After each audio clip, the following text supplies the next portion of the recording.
جی doctor صاحب السلام علیکم. وعلیکم السلام جناب. دوست اکٹھے آ گئے ہیں جوک در جوک اور جاننا چاہتے ہیں کہ ڈاکٹر صاحب آج کیا نسخہ لائے ہیں. تو آپ چائے بھی پیتے رہے نسخہ سر، تو آپ کے لیے جو ہے. نسخہ تو آپ کے سوال پر ہے کہ جو آپ سوال کریں گے. سر مجھے یہ لگتا ہے کہ فزیو تھراپی جو ہے یہ دنیا کا وہ والا سبجیکٹ ہے جس میں ہیومن باڈی جو ہے وہ بہت اہم ہو جاتی ہے. مجھے لگتا ہے مس کرنے سے، ٹچ کرنے سے ہیلنگ شروع ہو جاتی ہے. جی، فزیو تھراپی اصل میں کانٹیکٹ کی سائنس ہے. اس میں کانٹیکٹ ہی مین چیز ہے. اور دنیا بھر میں یہ سمجھا جاتا تھا کہ سب سے زیادہ پبلک ریلیشننگ پیشنٹ کے ساتھ، پیشنٹ ٹو تھراپسٹ یا پیشنٹ میڈیکل پروفیشن میں جتنے لوگ ہیں پروفیشنلز ہیں، سب سے زیادہ جو تعلق ہوتا ہے وہ فزیو تھراپسٹ کے مریض کے ساتھ ہوتا ہے. اور اس کی واحد ریزن یہی ہے کہ ہمارا لمس، ہمارے ٹچ بہت امپورٹنٹ ہوتا ہے. سر یہ میں نے کسی نے کہا تھا کہ ڈاکٹر وہ بنے کہ جس کا ناک خراب ہے، یعنی جس کو سمیل نہیں آتی، کہ مریض کے قریب جانے سے وہ گھبرائے نہیں. جو مریض کے قریب جانے سے گھبراتا ہے وہ ڈاکٹر نہیں ہو سکتا. تو کیا فزیو تھراپسٹ بھی ایسے ان کا ناک خراب ہوتا ہے؟ ہاں، یہ اصل میں بات یہ ہے کہ انسان کی اسمیل تو ہر وقت ہوتی ہے، اور وہ لوگ، ان لوگوں کو میڈیکل پروفیشن میں ایز اے مجموعی طور پہ آنا چاہیے جو کہ یہ اسمیل برداشت کرنے کی صلاحیت رکھتے ہیں. اس میں ہر قسم کی غلاظت انسان کو برداشت کرنی پڑتی ہے، انسانی غلاظت. اور فزیو تھراپسٹ کو بھی اتنی ہی بلکہ اس سے زیادہ، کیونکہ ہم بہت سے ایسی کنڈیشنز ہوتی ہیں جیسے کہ بیڈ سورس کے پیشنٹس ہیں، ان میں اتنی بدبو آتی ہے کہ آپ کھڑے نہیں ہو سکتے. برن کے پیشنٹس میں بہت بدبو آتی ہے. اس طرح ویسے جنرل بعض دفعہ ایسی کنڈیشنز کچھ اور بھی ہوتی ہیں جن کی وجہ سے مریض کے قریب بہت بدبو آتی ہے. لیکن فزیو تھراپسٹ، اس نے چونکہ ہیلنگ سروسز پرووائڈ کرنی ہے تو اس کو بڑا خاص خیال رکھنا چاہیے کہ اس کی ان سب چیزوں کو برداشت کرنے کی صلاحیت اس میں ہونی چاہیے، اور اگر نہیں ہے تو پیدا کرنی چاہیے. ڈاکٹر صاحب بہت شکریہ. مناہل خان آئی ہیں اور وہ اس وقت ہمیں واچ کر رہی ہے. اس کے علاوہ 3 دوست اور ہیں. تو یہ آپ ان کو ویلکم کہیے ڈاکٹر جی، صاحب. السلام علیکم، سب کو وعلیکم السلام. السلام. ان کی طرف سے میں کہہ دیتا ہوں وعلیکم السلام. ہم یہ جاننا چاہیں گے کہ یہ فزیوتھراپی کہتے ہیں جادوگری ہے. جی، یقینی طور پہ جادوگری ہے، اس لیے کہ میڈیکل پروفیشن میں فزیو تھراپی ایسا پروفیشن ہے جس کا اسکوپ بہت زیادہ ہوتا ہے. اس کا اسکوپ میڈیکل پروفیشن میں ہمارے ملک میں تو سمجھا نہیں گیا، اس میں میڈیکل پروفیشن میں بھی اس کا اسکوپ نہیں سمجھا گیا، لیکن میڈیکل پروفیشن کے علاوہ باہر سوسائٹی کے ہر سیگمنٹ میں فزیو تھراپسٹ اپنا رول پلے کرتا ہے. یہ اسپورٹس میں بہت امپورٹنٹ رول ہے، انڈسٹری میں بہت امپورٹنٹ رول ہے، جنرل لوگوں کی جو عام زندگیوں میں آفس بہت امپورٹنٹ رول پلے کرتے ہیں، بچے عمومی ہیلتھ کے لیے. اور جو اور لوگ ہوتے ہیں میڈیکل پروفیشن میں ان کا دائرہ کار بڑا محدود ہوتا ہے. ڈاکٹر صاحب یہ میں جاننا چاہوں گا کہ فزیوتھراپسٹ جو ہیں ان کے جاب اپرچونٹی کیا ہے پاکستان میں؟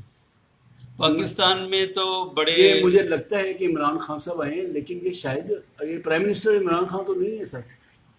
ہو بھی نہیں، سکتا پرائم ہے، ہو بھی منسٹر سکتا ہے، ہو بھی سکتا ہے سر. آپ ان ٹھیک کے ہے پاس اتنا ٹائم نہیں ہوگا شاید، اور ان کا اتنا انٹرسٹ شاید اور چیزوں میں زیادہ ہو. نہیں سر، وہ بہت اچھے، کیونکہ نہیں، سپورٹس کے لوگ ہیں تو یہ دلچسپی تو وہ بہت رکھتے ہیں. جی، اب بتائیے، آپ کچھ بتا رہے تھے. اور کیا سوال کیا گیا آپ نے؟ سر سوال تو مجھے بھی بھول جاتا ہے. میں یہ کہہ رہا ہوں بچے بچیاں جوک در جوک فزیو تھراپسٹ بن رہے ہیں، جی آگے جی، جاب اپرچونٹی کیا ہے سر؟ جاب اپرچونیٹیز ہمارے یہاں گورنمنٹ سیکٹر میں تو بالکل نہ ہونے کے برابر ہے. جو ہاسپٹل ہیں بہت انڈر اسٹاف ہیں، فزیو تھراپی میں نہ ہونے کے برابر. جیسے جناح ہاسپٹل ہے، جناح ہاسپٹل کی تقریباً 23,000 بیڈ، 2300 بیڈ کا ہاسپٹل ہے، یا 3,000 کا ہو گیا میرا خیال بیڈ کا ہاسپٹل، اور اس کے اندر ایک فزیو تھراپسٹ 18 گریڈ میں ہے، اور باقی جو ہے نا پوسٹیں اور کوئی کریٹ نہیں ہوئی. اسی طرح میو ہاسپٹل میں اسٹرینتھ زیادہ ہے، وہاں کوئی 25 سے فزیو تھراپسٹ کی اسٹرینتھ ہے، لیکن وہاں بھی جو اسٹرینتھ ہے وہ بہت 5,000 بیڈ کا ہاسپٹل ہے وہ، اور اس کے اندر بہت کم یہ اسٹرینتھ ہے. سروسز ہاسپٹل میں 3 فزیوتھراپسٹ ہیں اور اس کی اسٹرینتھ بھی بہت زیادہ ہے. تو یہ اس طرح سروسز اپارچونیٹیز جو ہے نا پوسٹیں کریٹ ہی نہیں ہوئی میڈیکل پروفیشن میں. اور اس کی شاید ریزن یہ ہے کہ اس سائنس کو ابھی تک میڈیکل پروفیشن نے ہمارے یہاں سمجھا نہیں. سر یہ مالشیے میں اور فزیوتھراپسٹ میں کیا فرق ہوتا ہے؟ لوگ سمجھتے ہیں کہ بھی یہ بھی مالشی ہی ہوتا ہے. نہیں، اصل میں لوگ بھی کوئی غلط نہیں سمجھتے. مالش جو ہے نا وہ بہت امپورٹنٹ سیگمنٹ ہے فزیوتھراپی کے پروفیشن میں، اور اس غلط سمجھنے کی وجہ سے اکثر فزیوتھراپسٹ یہ کرتے بھی نہیں. لیکن اس کا رول ٹیشو کو ڈرین آؤٹ کرنے میں، یعنی کہ ٹیشو کے اندر جو رطوبتیں جمع ہوتی ہیں ان کو باہر نکالنے میں بہت اہم کردار ہوتا ہے. اگر ہم مساج نہیں کرتے تو ہم وہ ٹیشو میں جو ایکومولیٹڈ جو جمع ہوئی رطوبتیں ہیں ان کو باہر نہیں نکال سکتے. بہت سی جگہ پر بہت امپورٹنٹ ہوتا ہے کہ ہم وہ رطوبتیں ٹیشو سے باہر نکالیں، اور اس کے لیے واحد جو ہے نا ہمارے پاس طریقہ جو ان کو نکالنے کا ہے وہ مساج ہی ہے. مساج کے علاوہ فزیکل فٹنس جتنی جو ہے نا فزیکل ایکٹیویٹیز یہ بہت امپورٹنٹ ہے. ڈاکٹر صاحب یہ مسجدوں میں وہ کرسیاں بڑھتی جاتی ہیں. ہاں، یہ بھی المیہ دیکھیں اس دور میں. یہ آواز آپ کی چونکہ آپ کے مائک میں زیادہ آواز جا رہی ہے تو جو میں سوال کرتا ہوں اس کو اپنے دہرانا بھی ہے اپنے جواب میں. جی سر تو اس دور حافظ میں عرفان مجید صاحب آئے. ویلکم جی حافظ صاحب، شکریہ. جی ڈاکٹر صاحب. اس دور میں جبکہ سائنس بہت واضح طور پہ کہتی ہے کہ آپ اپنے جسم کو استعمال کریں تاکہ آپ کی صلاحیتیں بہتر رہ سکیں. اور اس دور میں ہم نے اپنے بچپن میں کبھی نہیں دیکھا تھا کہ کرسیوں کو اس مسجد میں رکھا ہو. کرسیاں مسجد میں نہیں ہونی چاہیے. اگر ہوں بھی تو ان کا یوز اتنا وافر نہیں ہونا چاہیے جتنا آج کل ہوتا ہے. یہ بڑی محدود استعمال کی چیز ہے، اور جتنا اس کو محدود کریں اتنا زیادہ بہتر ہے. اور جتنا آپ فنکشنل نماز پڑھیں گے، نماز تو بذات خود صحت کا ایک ذریعہ ہے اگر اس کو پراپر پوسچرز میں، پراپر پیٹرنز میں نماز پڑھی جائے. لیکن اگر آپ پیٹرن بدل دیں گے تو قدرت کی منشا کو ختم کر دیتے ہیں. آپ جب قدرت کی منشا کو ختم کریں گے تو نتیجہ کیا ہوگا؟ نتیجہ یہ ہوگا کہ بہت سی آپ کی صلاحیتیں استعمال ہونے سے رہیں گی، اور وہ بہت سی صلاحیتیں جب استعمال نہیں ہوں گی تو جسم میں کچھ نہ کچھ کمی آئے گی. ڈاکٹر صاحب یہ جو نماز ہے کیا یہ اسٹریچ ایکسرسائز ٹائپ کوئی چیز ہے سر؟ اسٹریچ بھی ہے کچھ اس میں، رکوع میں رکوع میں اسٹریچ ہے جو مسل کھینچتے ہیں. ہاں، لیکن اس کے علاوہ اور یہ ہے کہ ایک شولڈر پہ بھی ہے کہ جب آپ رکوع کرتے ہیں تو اس سے شولڈر پہ بھی وزن آتا ہے، اور جو نی پہ بھی اسٹریچ ہوتا ہے، اور شولڈر کے گردل کے بھی مسل بھی اسٹریچ ہوتے ہیں. لیکن اسٹریچ سے زیادہ اس میں مختلف اینگل پہ مسل جو ورک ہے وہ ہے. اب آپ جو قیام میں جو ایک خاص ہوتا ہے، پھر اس کے بعد رکوع میں خاص مسل ورک ہوتا ہے، پھر یہ ہے کہ سجدے میں خاص ہوتا ہے، پھر جو بیٹھنے جس کو کیا کہتے ہیں کادے میں خاص ہوتا ہے. تو اس میں کادے میں بھی اسٹریچنگ ہوتی ہے کچھ تھوڑی سی. تو یہ ساری جو موومنٹس ہیں، وہ ساری پیٹرنز ہیں، یہ صحت کے لیے بڑے ضروری ہیں. ایک سوال آیا ہے ڈاکٹر صاحب، پوچھتے ہیں کہ یہ جو حاملہ عورتیں ہوتی ہیں ان کے لیے فزیوتھراپی کیوں ضروری ہے؟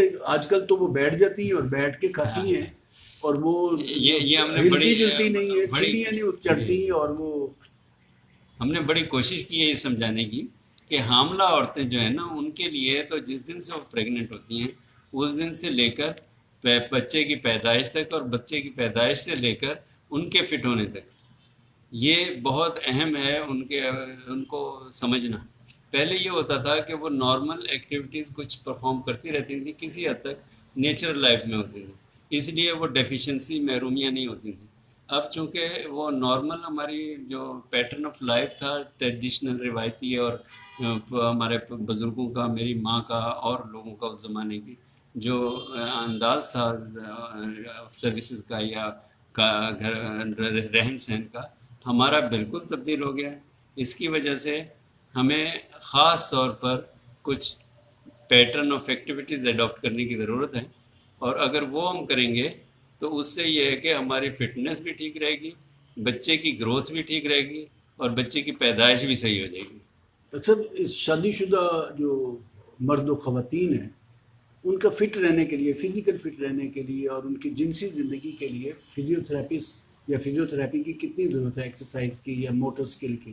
جی، جنس جو ہے نا اس کی تمام صلاحیتوں کا دار و مدار صحت کے اوپر ہے، اور فزیوتھراپسٹ اور جو ایڈوائز کرتا ہے ایکسرسائز، اس سے فٹنس انشور ہوتی ہے، چاہے وہ خاتون ہو یا مرد ہو اس کے لیے۔ اور پھر خاص طور پہ خواتین کے لیے تو یہ امپورٹنٹ ہے کہ پیلوک فلور مسلس وہ بہت ویک ہیں آج کل، 80% سے زیادہ خواتین میں پیلوک فلور مسلس ویک ہیں، تو ان کو بھی یہ ہے کہ اگر آپ پراپر ان کے پیلوک فلور کو مینیج کریں گے تو ان کی یہ کمپیٹنس بڑھ جائے گی، سیکسول کمپیٹنس بڑھ جائے گی۔ اسی طرح مردوں کا بھی اگر مسلز ان کے ٹھیک ہوں گے اور فٹنس ان کی ٹھیک ہوگی، ان کے کارڈیو پلمونری سسٹم ٹھیک ہوگا، ان کے فنکشن ٹھیک ہوں گے جسم کے، تو ان کی آگ بھی زیادہ ہوگی اور ان کی پرفارمنس اور پوٹینشیل بھی بہتر ہوگا۔ اکثر یہ کہا جاتا ہے کہ یہ نہیں، یہ مائنڈ گیم ہے، ذہن کی گیم ہے جنسی تعلق جو ہوتا ہے۔ جی، ذہن کی گیم تو بالکل ہے، لیکن اس کو فزیکلی فٹ ہونا بھی بہت امپورٹنٹ ہے۔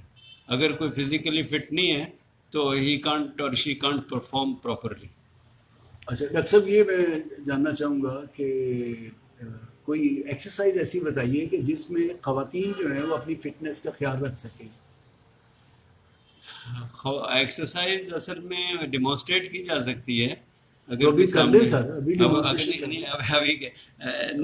میں زبانی بتا دیتا ہوں کچھ تھوڑی سی، جی لیکن یہ کہ کسی فزیوتھراپسٹ سے آپ ملیں تو اس سے وہ صحیح آپ کو پرفیکٹلی تو ہم آئیڈیلائز کرے فزیوتھراپسٹ کے گا۔ پاس ہی تو آئے ہوئے ہیں۔ ہاں نہیں، فزیوتھراپسٹ کیا ہو، لیکن یہ کہ زبانی بات ہو رہی ہے نا یہاں پر، لیکن یہ کہ میں یہ آئیڈینٹیفائی کر دیتا ہوں کہ کیا امپورٹنٹ ہوتا ہے۔ امپورٹنٹ یہ ہوتا ہے کہ اس کی کارڈیو پلمونری سسٹم فٹ ہو، امپورٹنٹ یہ ہوتا ہے کہ اس کے ایبڈومینل مسلس فٹ ہوں، اور یہ بھی امپورٹنٹ ہوتا ہے کہ اس کے پیلوک فلور کے مسلس فٹ ہوں، اور اس کی جو فنکشنل کیپیبلٹیز ہیں وہ بالکل پرفیکٹ ہوں۔ یہ امپورٹنٹ ہے۔ تو بچہ کنسیو کرنے کے لیے بھی، اس کو بیئر کرنے کے لیے بھی، اور اس کو پیدا کرنے کے لیے بھی، اور اس کے بعد پوسٹ لیبر فٹنس کے لیے بھی۔ ڈاکٹر صاحب، یہ آج کل سیزیرین کا بڑا فیشن ہو گیا ہے، اس کا جی، کیا ہے؟